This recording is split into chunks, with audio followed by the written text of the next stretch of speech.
Hi, I'm Hannah. And I'm Dylan. And welcome to Sometime This Week, brought to you by UOW journalism students. We've got plenty for you this week, including a musical performance, the pop-up, and a 3-minute thesis guest from our very own faculty. But first, let's hear from Jack for this week's news.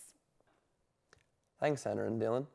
Before we get into this week's stories, here's the major events that happened while we were gone last week.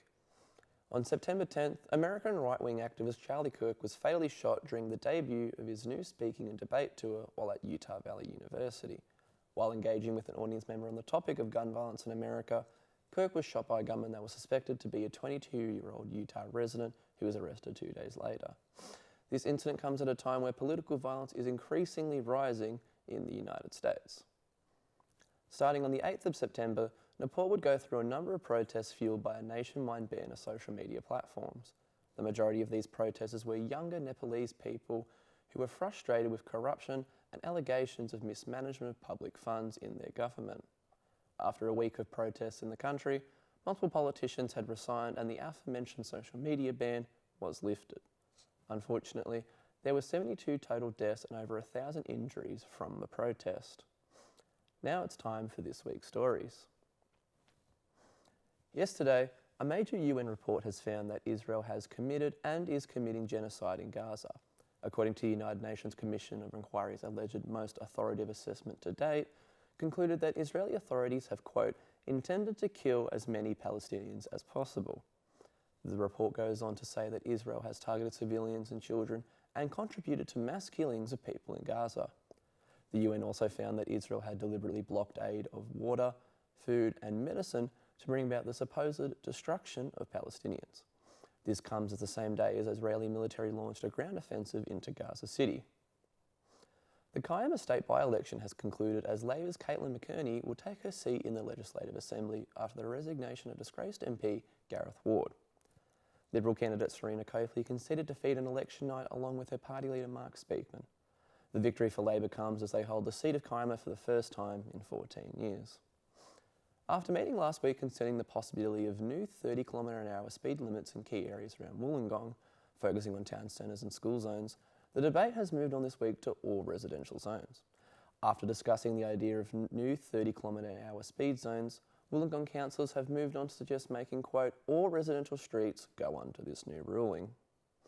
In sport, the Woonona Sharks have taken out the Women's Premier League first grade comp with a 2-1 victory over Shoalhaven FC at Wynn Stadium. After a scoreless first half, Woonona's Brittany Ring came in with a quick double right after half-time. And despite a Shoalhaven goal with little under half an hour left in the game, Woonona managed to hold on, securing their victory. And finally, the weather for this week.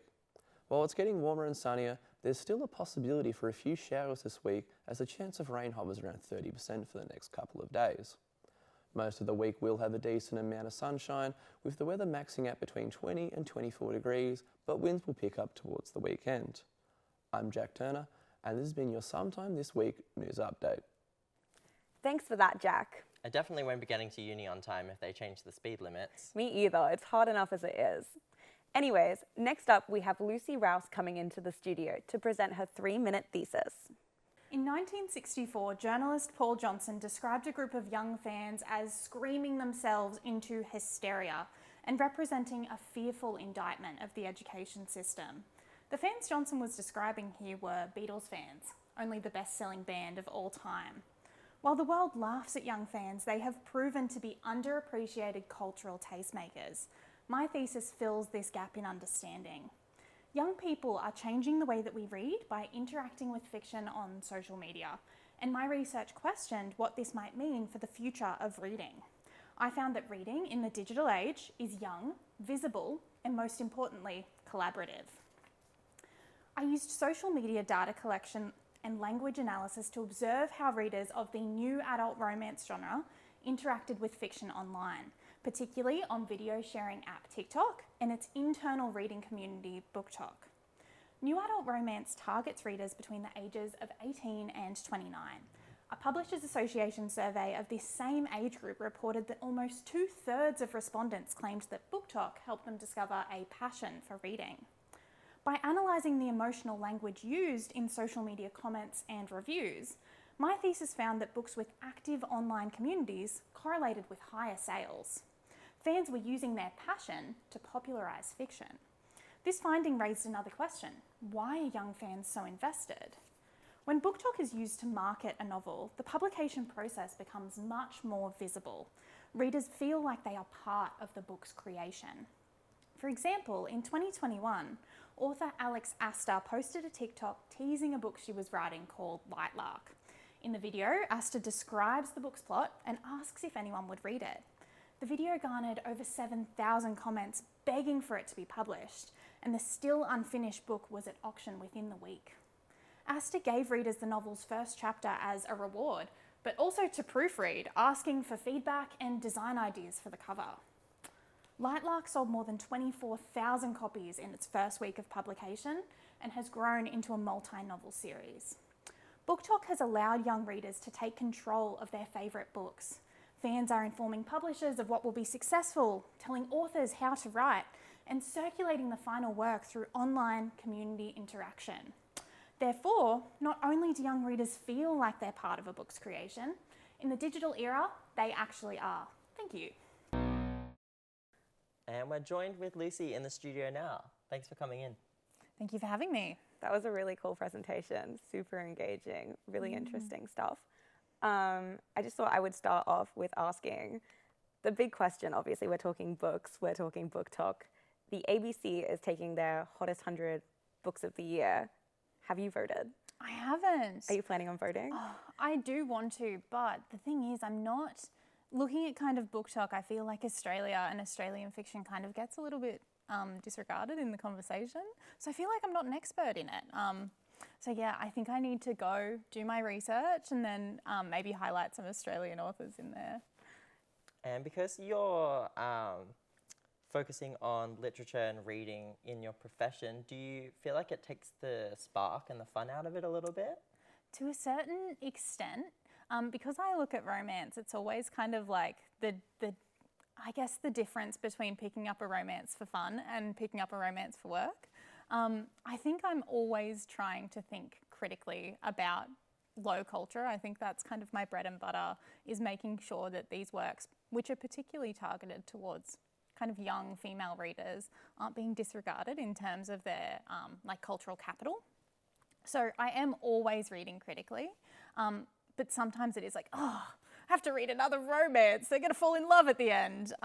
So yeah, it is, it's hard to separate it sometimes, but I think that I love the genre so much and I think it's so culturally important that sometimes that outweighs it. You mentioned female readers and catering towards our taste, I guess.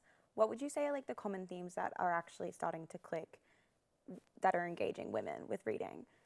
I think that a romance is something that has a lot of pull to it. So we see kind of works like Colleen Hoover, which are, I'm not going to say entry-level works, but they're ones that really kind of get young women back into reading. And also young people in general. You might have students who have been burnt out by the HSC, burnt out by previous study, and they're getting back into this idea of reading for fun.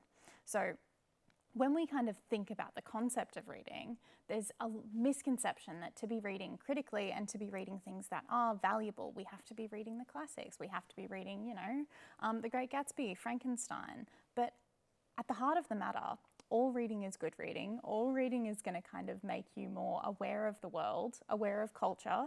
And honestly, if we're reading for fun, then yeah, it's all valuable. In terms of the themes that are coming through, in a romance novel, which is what young people are kind of primarily reading and circulating on BookTok, it usually has quite a hopeful tilt at the end. There will be kind of adversity in the middle, but there's this underlying safety net that everything is going to be okay.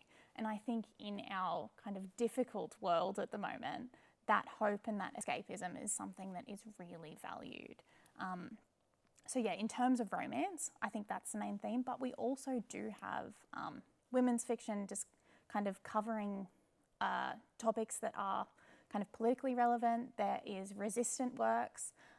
There's always, in kind of romantasy or those genres, there's always a political system. There's always people in power doing bad things. So it's almost a bit of a kind of a secret resistance going on there as well.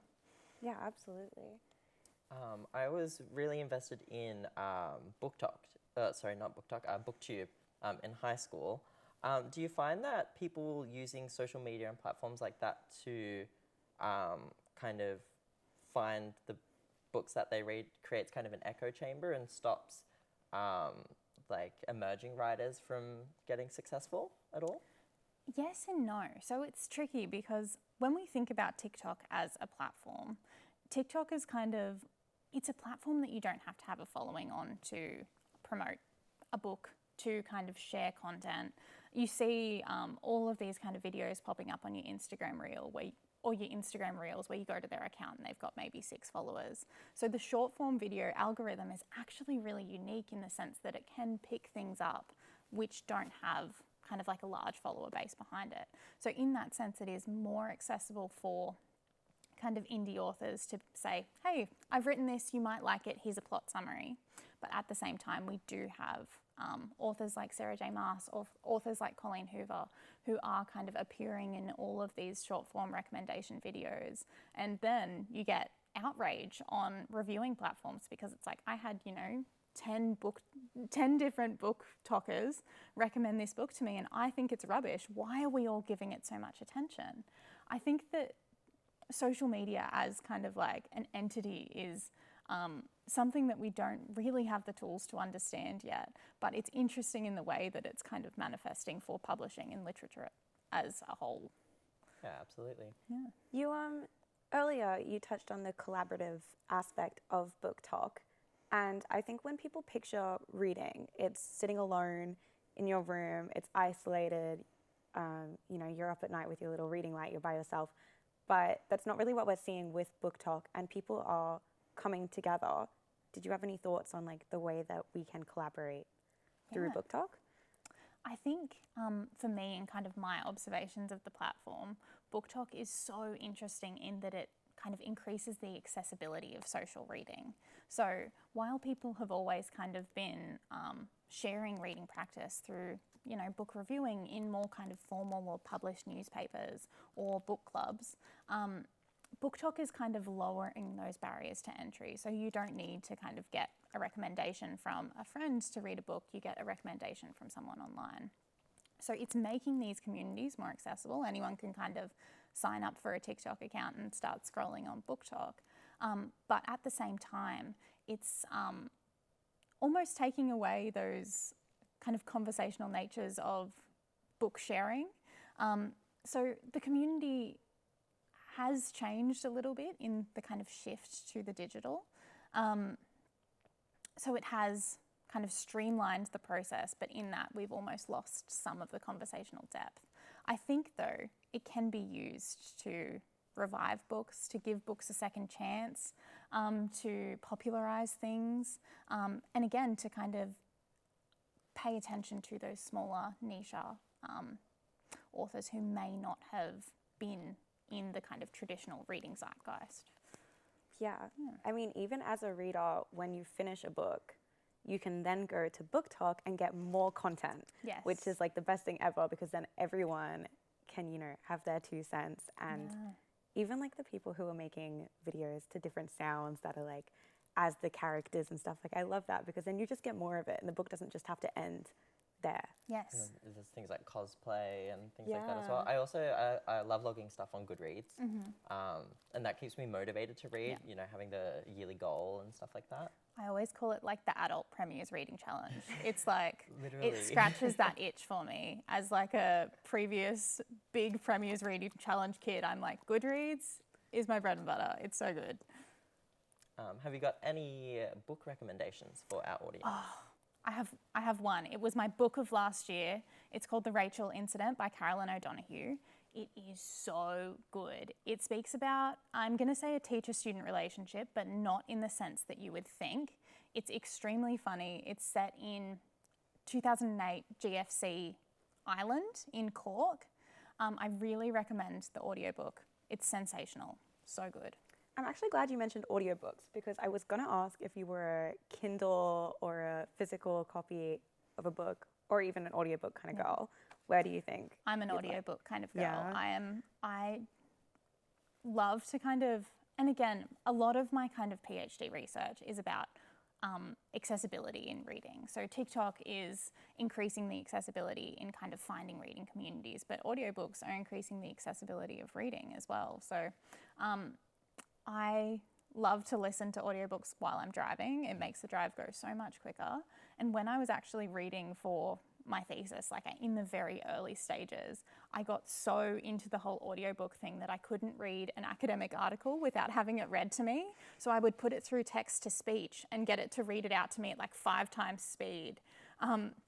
It's just, and again, when we're having these conversations about TikTok, there's always things that come up about kind of attention span, about kind of consuming media and what it means to kind of that we're losing so many of these kind of long form attention skills. But yeah, I'm absolutely a victim of it. I love an audiobook. No, it's great. I was also going to ask, with books that, how we were saying earlier, catered for women, I've noticed a lot of backlash coming from, I think, men, or like criticism about especially romance or fantasy just being categorized as like a smutty novel. Do you have any thoughts that might counter these? I have so many Yeah. thoughts. Yeah, romance has consistently got a kind of bad rap. So, you know, the formulaic ending of it, the fact that there always is a happy ending, that the kind of hero and the heroine, they get together in the end, you know, we, as the reader, are left to assume that they're living happily. That has been criticised as being, you know, too much of the same, that romance readers are kind of reading these books that are a set formula and that there's nothing different or anything happening in there, which is completely wrong. Particularly as well, when we think of things like smut or kind of erotica, they also get dismissed as being something that's useless. But we've got theorists, like there's a really fantastic romance theorist called Catherine Roach, who looks at kind of your dark romances, things that might have themes that would be horrific in real life, but the romance readers are relishing in. And she sees it as sort of a safe space for fantasy and also for women to work through the conditions of patriarchy in this kind of fictionalized world. So in this sense, while there are kind of difficult themes or dealing with kind of, I guess, like, crime through sexuality, it's almost resistant in a sense. Yeah. That's a good answer. For authors like Colleen Hoover, who are a bit more kind of like the suspension of disbelief is a bit less because it's like a bit more realistic, and because the audiences for those are like young impressionable girls, do you feel like sometimes the themes and relationship issues and things like that are a point of contention for the young readers? I think that they usually do get seen as that. So when we think about something like It Ends With Us being turned into a massive movie, there's always the kind of social outcry of, oh my God, think about the children. What are they going to feel in terms of their relationships? But in kind of media theory, and when we think about romance as a discipline of kind of criticism, a lot of the arguments are actually that when women are reading romance, they're reading critically and they're engaging with it. And that's the same with media theory as well. We get outrage about things like violence in video games, where it's like the kids are playing Grand Theft Auto and they're going and they're wanting to do those things. But the fact of the matter is that it doesn't equally translate. It's kind of like a correlation-causation thing. So I think that there is always a bit of a moral panic about romance reading, but I think we have to have a bit more faith in our kind of young readers that they are able to think critically about the content. They are able to like discern what is fiction and what is reality. And as well, in kind of Goodreads and social reading practice, we can see that readers are going back into their reviews and changing them as they get a bit older. So something that's fascinating with It Ends With Us is in 2016, we have people rating it 5 stars, but going back in 2020 and saying, I actually am reflecting on this and I didn't like it. I was just quite young. So we've got readers who are kind of changing their opinions as they're growing older. And again, it's always great to see people thinking critically about low culture. Perfect. Yeah. I mean, if anything, I do think that me reading romance has made my standards higher. Yeah. Did you have anything else that you wanted to add, or any more questions? on our end. I think we've covered everything. Yeah, Did you have yeah. anything else you wanted to add? No, not really. No, I feel like we've covered Good. it. Everyone should read a romance. Yeah. Thanks so much for coming in, No Lucy. problem. And now joining us is Kylan Daffy featuring Jack McAuliffe of the band Sylvia Lane, who will be performing some new tunes. Hey guys, I'm Kylan Daffy. I'm Jack McAuliffe. And this is You Just Want a Coffee, Not Commitment. It's a song about coffee, but at the end of the day, it's not just about coffee, is it?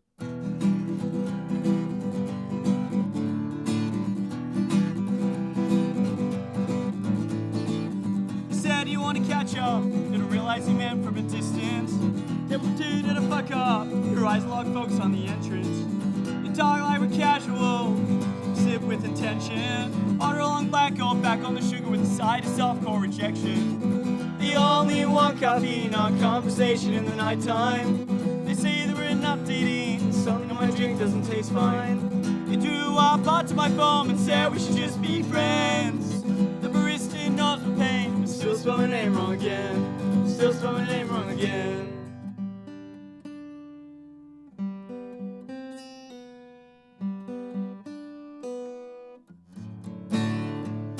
I asked if you want coffee, but it's not what I mean, took it literally.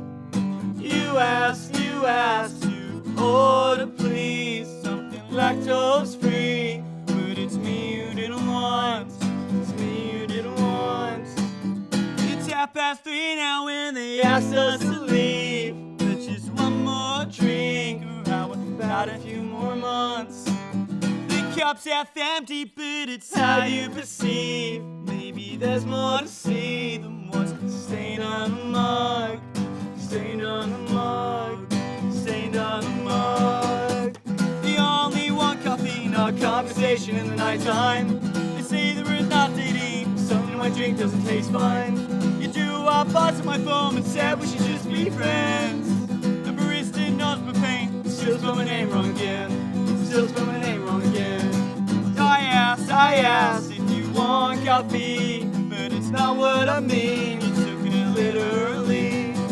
You asked to order please, something lactose free, but it's me you didn't want, it's me you didn't want, it's me you didn't want, it's me you didn't want. Yeah, I can't, you didn't want, forget, you didn't want. Through all the mistakes, try to wash from my mouth, I can't get it, Christmas too loud, so you didn't want, yeah, I can't, you didn't want, start again, because in the end I know that she will still spell my name wrong again, still spell my name wrong again, still spell my name wrong again, still spell my name wrong again, I can't, still spell my name wrong again, still spell my name wrong again, still spell my name wrong again, still spell my name wrong again, still spell my name wrong again. Thanks for that one, guys. That one's definitely going straight in my playlist. We've just had word from our reporters who were in the radio studio with Taylor Youssef. Over to you, Molly and Dan.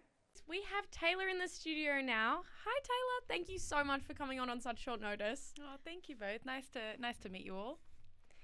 Now, Taylor, from what I understand, your PhD research is about reducing the stigmas of mental health by having nursing students work directly with people with mental health lived experience. Can you tell us more about that? Yeah, absolutely. I'm actually coming up to the end of my PhD now, which is really exciting and also a bit frustrating because I can't seem to get it finished. But yeah, specifically, so I work with an organisation. I'm part of an organisation called Recovery Camp that runs mental health clinical placements for nursing students, and also involves people with a lived experience of mental illness and also people with a lived experience of suicide. So this is my area that I've focused in on. Anecdotally, we had a lot of consumers, people with lived experience of suicide, talk about how speaking to nursing students about their experiences was actually quite therapeutic. So my PhD research really focuses on what are their experiences in educating nursing students about suicide. We know that nursing students have a lot of stigma about suicide. We know that they feel uncomfortable talking about this topic. There is still a lot of stigma around this subject. So we really wanted to know what are our consumers' experiences in sharing this? How do they talk about it with nursing students, and how does it impact them? So that's really the focus of what I'm looking at. That's really interesting. So, in terms of the methodology, how are you actually conducting this research? Because I imagine there's a lot of nursing students. So, how are you getting all this done? Yeah, well, it was really we talked a lot as a research team. My two professors are Christopher Patterson and Professor Lorna Moxon, my supervisors. We talked a lot about wanting the methodology to amplify lived experience voices in this space. So suicide is very complex, very unique, and we wanted every person's lived experience to their own voice and their story to be amplified. So we adopted a case study methodology. So that just allowed us to focus on the depth over the breadth of data. So what I did was I spent a week with people with lived experience of suicide on the mental health clinical placement recovery camp, and I conducted observations in the field. So how did they talk to students? How did conversations about suicide happen? What did they say? And then had post follow-up interviews talking to them about their experiences. And also I kept some reflective field notes as well. That was part of our data collection. How we've presented that is every person's story is represented in the thesis, written with them, and then we've done some cross-case themes across our participants. What was really important for us as well was that the people were involved in that process. So we actually collated our data and we brought it back to our participants to ask them, is this an accurate representation of your experience? Is there anything that you would change? Just to make sure that they were also involved in that too. So pretty workload heavy, keeps you quite busy. Yeah, very busy. Obviously, it's hugely important, this research, but did you start doing it because you were seeing like trending up, or was it just something that was perhaps understudied a little bit? Yeah, I trained as a nurse here at UOW about 10 years ago, and at the time I did an extra year in mental health. I was really interested in mental health nursing, and then I did my new grad in mental health, and I think I've always had a passion for that therapeutic relationship. What I loved about nursing was getting to really know your patients, to talk to your patients. In the mental health setting, getting to walk alongside consumers on their recovery journey was something that I really valued and was a privilege for me. So I think I did my honours back here in UOW a few years later on the impact of outdoor recreation on suicidality. So it felt like a natural progression from that, and working with people at recovery camp, this was something that was really coming through. So I felt really interested by that. And then thinking about what I valued, the methodology that we chose was really in line with the values that I held in terms of how I identify as a nurse and what I value in mental health nursing. So you'd say it was that first-hand experience as a registered nurse that led you to what you're doing now? Absolutely, yeah, and continues to inspire me. I think I'm always wanting to learn more in the realm of mental health. Every person is different. Every individual has a different story, and that's the exciting thing about working in this space, getting to walk alongside people and learn about their individual journeys. And that's been a privilege in this PhD research to learn from the participants themselves and to get to know each of them individually in a really deep way. Yeah. Oh, that's so beautiful. What would you say is the most interesting or mind-blowing thing you found out so far that you didn't expect? Yeah, I think what maybe has really come through is how generous the participants in our study have been in wanting to share their lived experience of suicide. Like this, I think we've just spoke about there's a lot of stigma around this topic. So maybe a part of me expected going in that people wouldn't want to talk about this, that this would be, it obviously is a very sensitive issue, but our participants really wanted as much information to be written, as much information to be shared, to educate our future nurses, our future healthcare professionals, and to equip them with the knowledge to be able to practice suicide care in an empathetic and person-centered way. So I was really, I think, blown away by the generosity of our participants, wanting to draw on some really negative experiences to make a difference to the future of the healthcare profession. Yeah. That's awesome. So the finish line's in sight. You said you've almost finished the research itself. How far off are you now? I'm close. I actually just got I got 2 chapters back from my supervisor yesterday, so I'm in the final stages of reworking it and rewriting it. There are only so many ways I feel like I can write a sentence, so I'm struggling with that. But it's getting there slowly. It's trying to find that internal motivation now, which I'm finding hard, but a lot of caramel slices are helping and lots of chocolate. So what's next once you do finish? What do you think you'll do after? Yeah, I'm really lucky to be working here at the uni full time. I work with an amazing team in the School of Nursing, and I love teaching. I'm teaching undergraduate mental health nursing at the moment, and I love that. I love interacting with students. And what's been really great is the findings from my PhD research are informing what I am teaching the students in my class. So when we talked about suicide a couple of weeks ago, directly from people with lived experience, what do they want our nursing students to know, and being able to share that with them was really exciting. I'd love in some capacity for our lived experience educators to be involved directly in our education here. That would be a dream, and there are people doing it, and there are lived experience educators involved in nursing education nationally and internationally. So as a dream, I think I would love to see that happen in some way. That's awesome. It sounds like you've done this research with such grace and consideration. You deserve all the caramel slice, I think. Good luck with the rest of your studies. Thank you so much for coming on, Taylor. It's been a pleasure. Thanks, guys. That was super interesting. Next, we'll be hearing from Ashley on the pop-up, who'll be on campus testing students on their pop culture knowledge from this week. Let's see who knows their stuff. Hi, my name is Ashley and welcome to this week's pop-up. Hi, it's Annalise, and along with Ash, we found our best and brightest minds on campus to answer a few questions about the week in pop culture. So have you guys seen The Summer I Turned Pretty? Are you keeping up with that? Kind of. Okay, so first question is, are we Team Conrad or Team Jeremiah? Conrad from what I've heard. Okay. I haven't seen it. Okay, to be honest with you, I haven't seen it either. I think they're both bad. Okay, that's not even an option. I didn't know about that. Conrad. I believe my partner is Team Jeremiah, so that's right. Oh. So what popular book series is celebrating its 20th year anniversary this month? Okay. What's a book series? It's gotta be Harry Potter, right? No, that's older than 20 years, right? It's not Harry Potter, no. Game of Thrones. Is that books? Kind of. Oh, Katniss. No! Not the Hunger Games. No, so close, so close. Lord of the Rings. No. Definitely not. Maze Runner. No, you're like in the same genre. Diary of a Wimpy. No! Same genre. Vampires. Vampire Diaries. Twilight. And so the Coachella lineup was announced this week. Can you name 3 acts on the lineup? We were talking about this morning.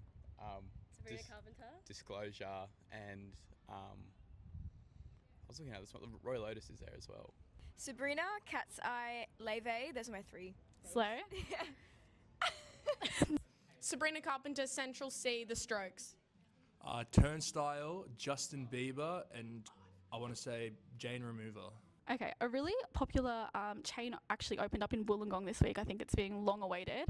Do you know what this is? Yochi. Yes. Okay, do you have a Yochi order? I do. I love the butterscotch kind of frozen yogurt, and then I go along and I get like heaps of cookie dough, and then strawberries, and then Biscoff and Nutella. And that's probably like 25. We got it in Noosa. I really liked the mango, just the mango with like very minimal topping, maybe a bit of Biscoff sauce. And That's some really good answers there. And some people who need to do a bit more research. Well, I'm Ash. And I'm Annalise. This has been This this week's pop-up. Thanks so much, Ashley and Annalise. This week's been such a fun episode. Thank you so much to everyone who got involved. This has been Sometime This Week. We'll see you next week.